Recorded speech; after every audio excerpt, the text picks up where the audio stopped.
Hablaremos hoy de Miguel Alejandrovich, que era el hermano menor del último zar de Rusia, Nicolás II. Y verdaderamente él fue el último zar, ya veremos de qué manera.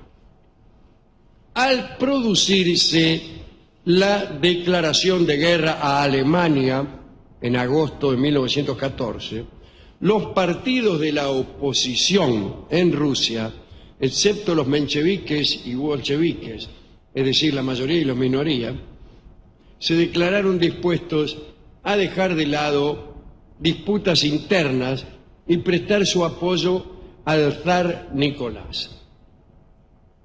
Sin embargo, las cosas no salieron muy bien. Tras la derrota rusa en Galicia por falta de fusiles, es una de las cosas más difíciles de remediar. Se acusó al gobierno de ineficiencia y de fracasar en las tareas de aprovisionamiento.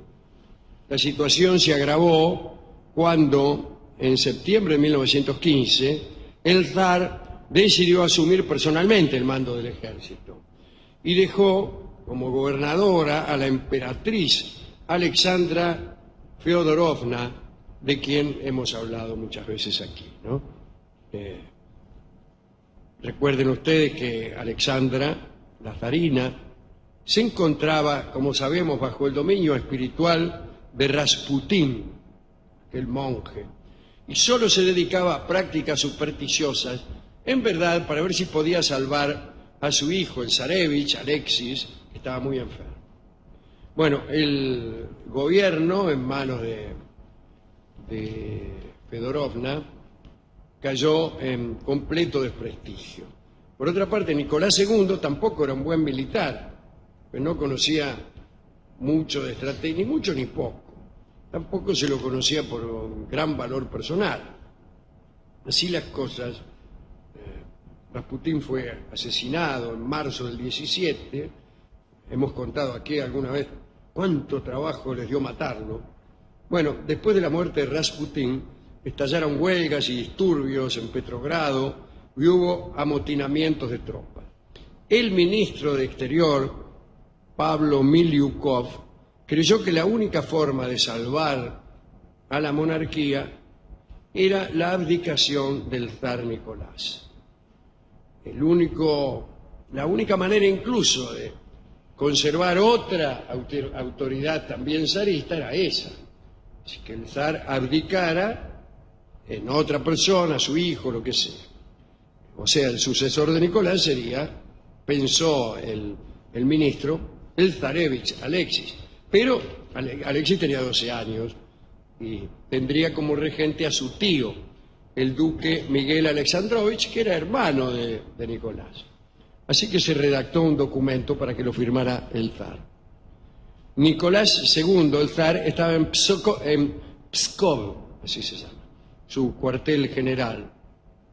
Los mensajeros le llevaron la propuesta del ministro y el zar, que también estaba convencido de que debía abdicar, decidió modificar el documento de tal forma que el nuevo zar pasase a ser directamente su hermano Miguel. En vez de ser regente, pasaba a ser el zar. Sabía Nicolás que la hemofilia de su hijo era incurable y sostuvo que un hombre con esa enfermedad no podía regir el imperio ruso.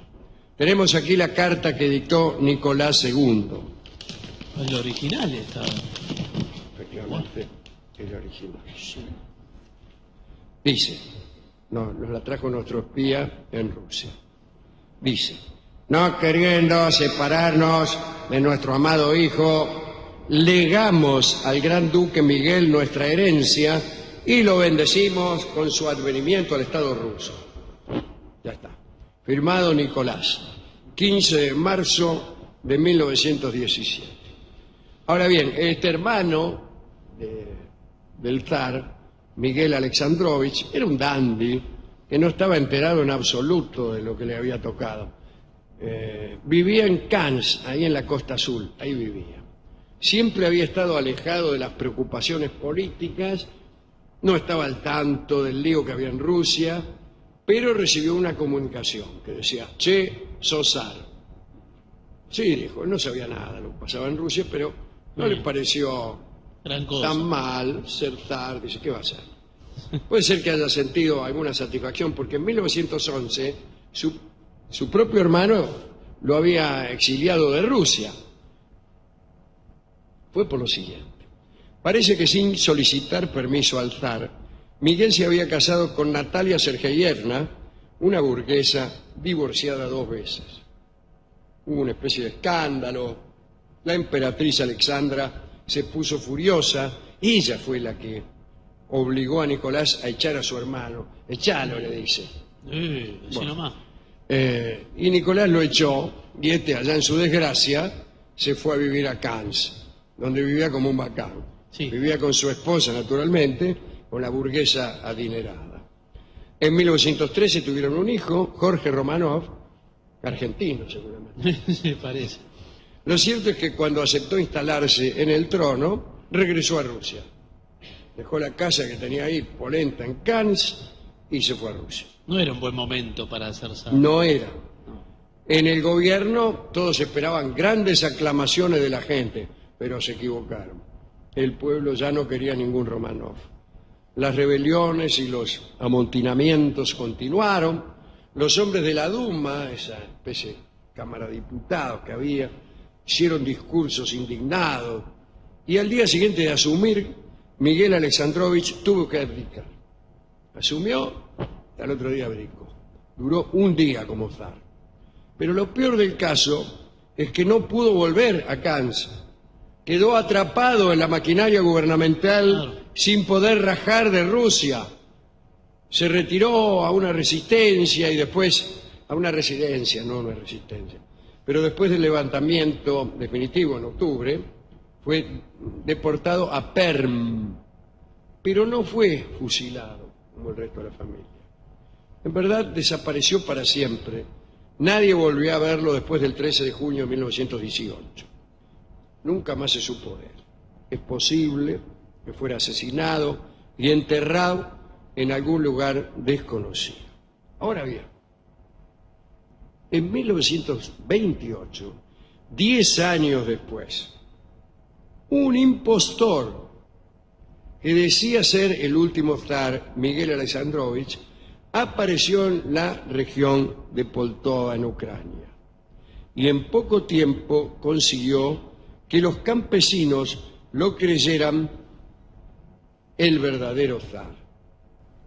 Y es que por esos tiempos era un tiempo difícil, tiempo difícil. La NEP, la llamada NEP, que era la nueva política económica, que era la política de Lenin, había sido ya objetada, muerto Lenin, había sido objetada especialmente por Stalin y por Bukharin, en contra de Zinoviev y, ¿cómo se llamaba el amigo de Zinoviev? Ahora me acuerdo, pero no importa. Era así la cosa.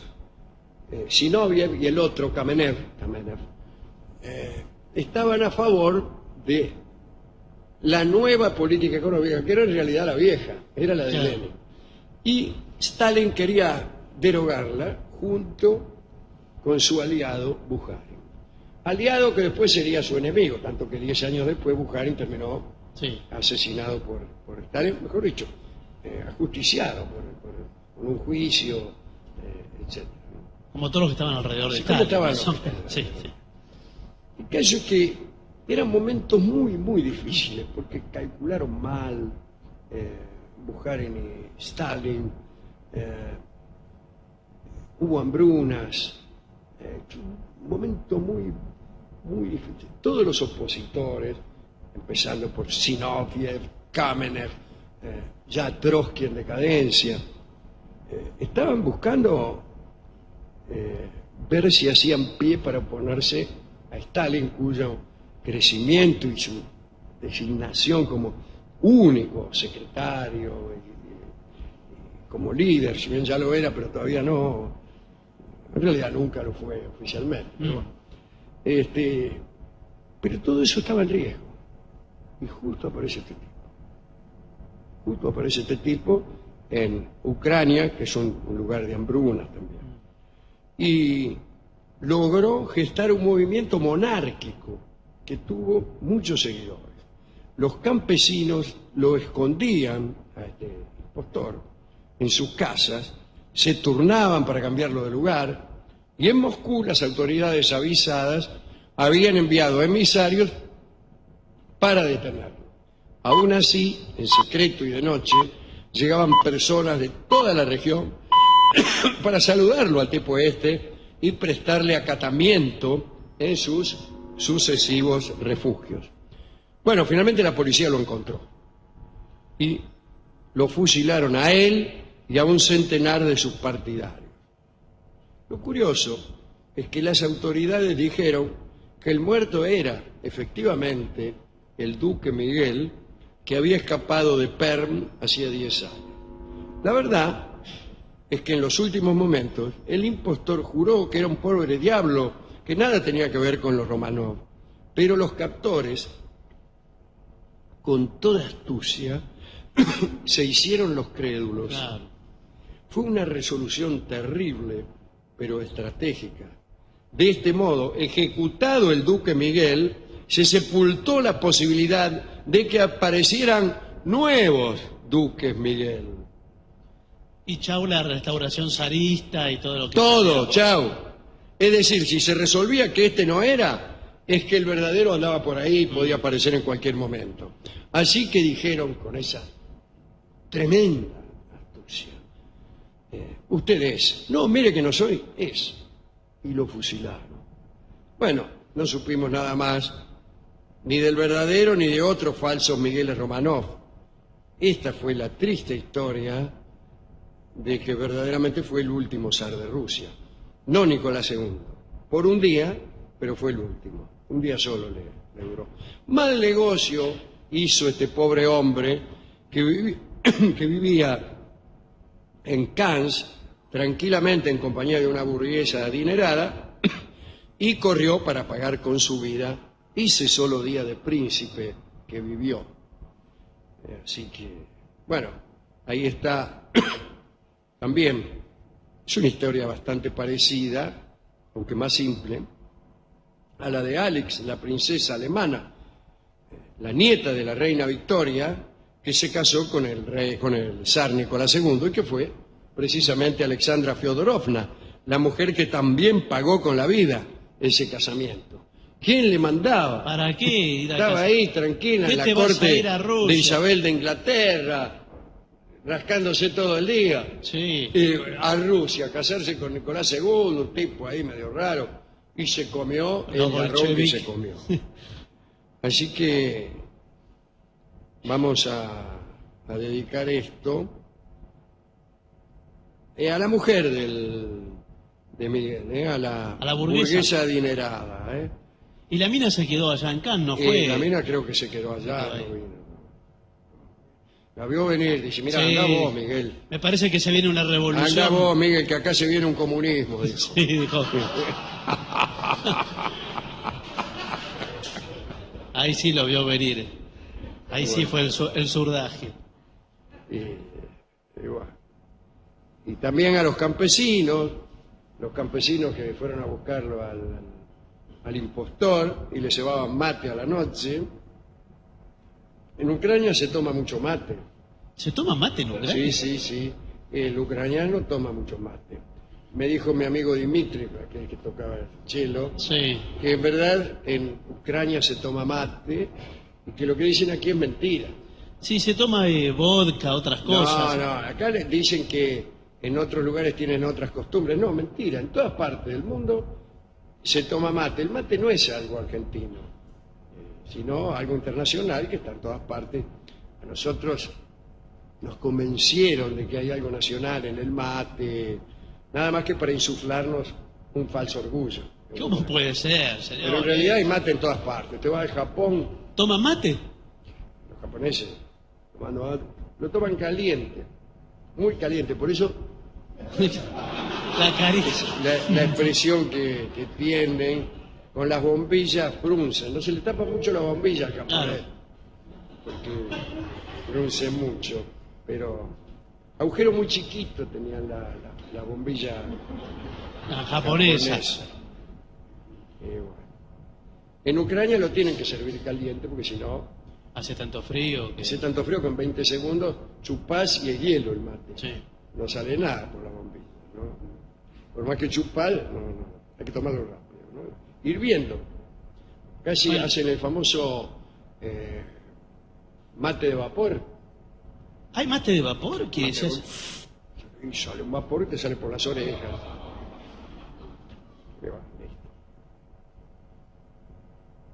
Bueno, hemos Qué ido curioso, la ¿Eh? historia de este zar por un día. Sí, Por el último día, además del zarismo, porque no cualquier día, sí, el último. sino que fue el último. Qué terrible. Y ni siquiera pudo robar. No. Nada ahí. Bueno, y le Sí, se contamos sabe. todo esto al discotecario. Enseguida nos dio esta que es nuestra canción rusa preferida. Se llama Oiga Doña Ya y es una canción que cantan nuestros amigos de Le Luthier.